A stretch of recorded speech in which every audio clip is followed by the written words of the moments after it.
The Lotus Sutra, Chapter 20, Bodhisattva Never Disparaging. At that time, the Buddha said to the Bodhisattva and Mahasattva, gainer of great authority, "You should understand this. When monks, nuns, laymen or laywomen uphold the Lotus Sutra, if anyone should speak ill of them, curse or slander them, he will suffer severe recompense for his crime. As I have explained earlier, and I have also explained earlier the benefits gained by those who uphold the Sutra, namely, purification of their eyes, ears, nose, tongue, body, and mind. Gainer of great authority, long ago, in immeasurable, boundless, and conceivable number of asamkhaya kalpas in the past, there was a Buddha named Awesome Sound King, thus come one, worthy of offerings, of right and universal knowledge, perfect clarity and conduct, well gone, understanding the world, unexcelled worthy, trainer of people, teacher of heavenly and human beings, Buddha, world-honored one.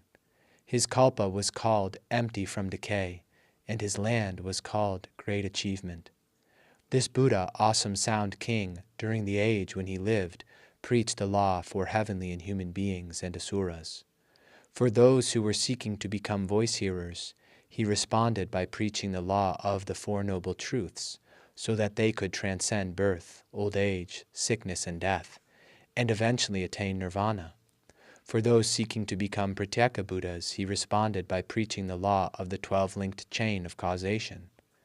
For the Bodhisattvas, as a means to lead them to Anuttara Samyak Sambodhi, he responded by preaching the law of the 6 paramitas, so that they could eventually gain the Buddha wisdom. Gainer of great authority, this Buddha, Awesome Sound King, had a lifespan of kalpas equal to 400,000 million nayutas of Ganges sands. His correct law endured in the world for as many kalpas as there are dust particles in one Jambudvipa. His counterfeit law endured in the world for as many kalpas as there are dust particles in the 4 continents. After this Buddha had finished bringing great benefit to living beings, he passed into extinction. After his correct law and counterfeit law had come to an end, another Buddha appeared in the same land.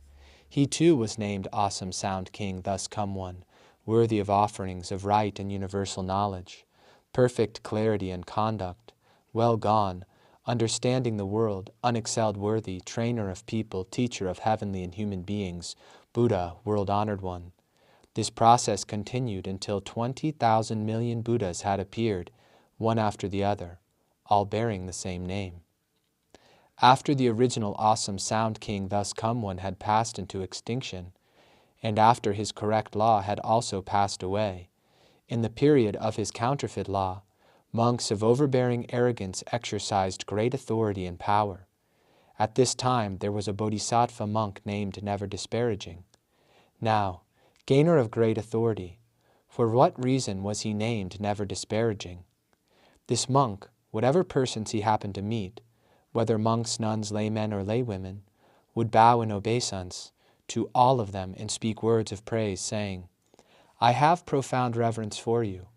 I would never dare treat you with disparagement or arrogance. Why? Because you are all practicing the Bodhisattva way and are certain to attain Buddhahood."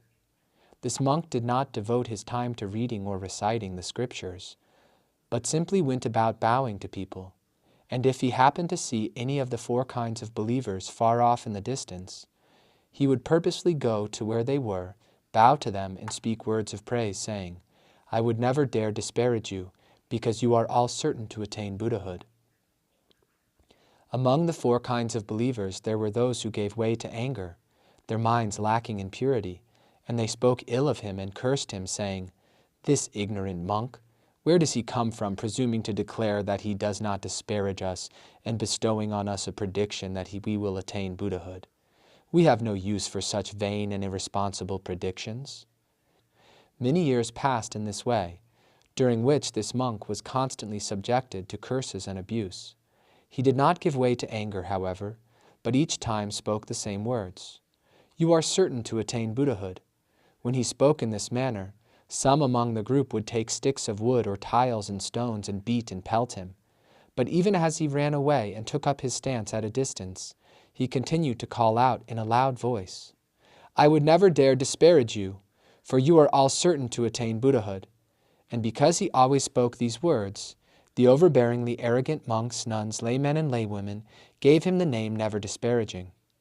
When this monk was on the point of death, he heard up in the sky fully 20,000, 10,000, a million verses of the Lotus Sutra that had previously been preached by the Buddha, Awesome Sound King, and he was able to accept and uphold them all.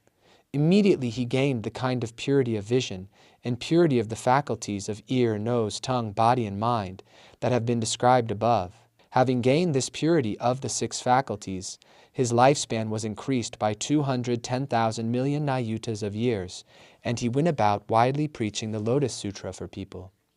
At that time, when the 4 kinds of believers who were overbearingly arrogant, the monks, nuns, laymen, and laywomen, who had looked with contempt on this monk and given him the name Never Disparaging, when they saw that he had gained great transcendental powers, the power to preach pleasingly and eloquently, the power of great goodness, the power of great goodness and tranquility, and when they heard his preaching, they all took faith in him and willingly became his followers.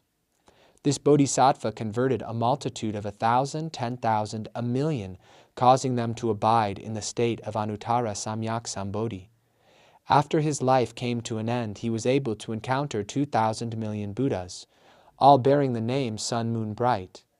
And in the midst of their law, he preached this Lotus Sutra. Through the causes and conditions created thereby, he was also able to encounter 2,000 million Buddhas, all with the identical name Cloud Freedom Lamp King. In the midst of the law of these Buddhas, he accepted, upheld, read, recited, and preached this sutra for the 4 kinds of believers. For that reason, he was able to gain purification of his ordinary eyes, and the faculties of his ears, nose, tongue, body, and mind were likewise purified. Among the 4 kinds of believers, he preached the law with no fear in his mind. Gainer of great authority, this Bodhisattva and Mahasattva, never disparaging, in this manner offered alms to a vast number of Buddhas, treating them with reverence and honor and praising them. Having planted these good roots, he was later able to encounter 1,000, 10,000, a million Buddhas, and in the midst of the law of these Buddhas, he preached this sutra, gaining benefits that allowed him to attain Buddhahood. Gainer of great authority, what do you think? The Bodhisattva Never Disparaging who lived at that time, could he be unknown to you? In fact, he was none other than I myself. If in my previous existences I had not accepted, upheld, read, and recited this sutra and preached it for others, I would never have been able to attain Anuttara Samyak Sambodhi this quickly. Because in the presence of those earlier Buddhas I accepted, upheld, read, and recited this sutra and preached it for others, I was able quickly to attain Anuttara Samyak Sambodhi. Gainer of great authority, at that time the 4 kinds of believers, the monks, nuns, laymen, and laywomen, because anger arose in their minds and they treated me with disparagement and contempt, were for 200 million kalpas never able to encounter a Buddha, to hear the law, or to see the community of monks. For 1,000 kalpas they underwent great suffering in the Avicii hell. After they had finished paying for their offenses, they once more encountered the Bodhisattva Never Disparaging, who instructed them in Anuttara Samyak Sambodhi. Gainer of great authority, what do you think? The 4 kinds of believers who at that time constantly disparaged this Bodhisattva, could they be unknown to you? They are in this assembly now. Bhadrapala and his group, 500 Bodhisattvas. Lion Moon and her group, 500 nuns. And Thinking of Buddha and his group, 500 laymen, all having reached the state where they will never regress in their search for Anuttara Samyak Sambodhi. Gainer of great authority, you should understand that this Lotus Sutra richly benefits the Bodhisattvas and Mahasattvas, for it can cause them to attain Anuttara Samyak Sambodhi. For this reason, after the thus come one has passed into extinction, the Bodhisattvas and Mahasattvas should at all times accept, uphold, read, recite, explain, preach, and transcribe this sutra. At that time, the world-honored one, wishing to state his meaning once more, spoke in verse form, saying, "In the past there was a Buddha named Awesome Sound King, of immeasurable supernatural powers and wisdom, leading and guiding one and all, heavenly and human beings, dragons, spirits, joined in offering him alms. After this Buddha had entered extinction, when his law was about to expire, there was a Bodhisattva named Never Disparaging. The 4 kinds of believers at that time scrutinized and adhered to the law. The Bodhisattva Never Disparaging would go where they were and speak to them, saying, "I would never disparage you, for you are practicing the way, and all of you will become Buddhas." When the people heard this, they jibed at him, cursed and reviled him, but the Bodhisattva Never Disparaging bore all this with patience. When his offenses had been wiped out, and his life was drawing to a close, he was able to hear this sutra, and his 6 faculties were purified. Because of his transcendental powers, his lifespan was extended, and for the sake of others, he preached this sutra far and wide. The many persons who adhered to the law, all receiving teaching and conversion from this Bodhisattva, who caused them to dwell in the Buddha way. When Never Disparaging's life ended, he encountered numberless Buddhas, and because he preached this sutra, he gained immeasurable blessings. Bit by bit he acquired benefits and quickly completed the Buddha way. Never Disparaging, who lived at that time, was none other than myself. And the 4 kinds of believers who adhered to the law then, who heard Never Disparaging say, "You will become Buddhas," and through the causes thus created encountered numberless Buddhas. They are here in this assembly, a group of 500 bodhisattvas, and the 4 kinds of believers, men and women of pure faith, who now in my presence listen to the law.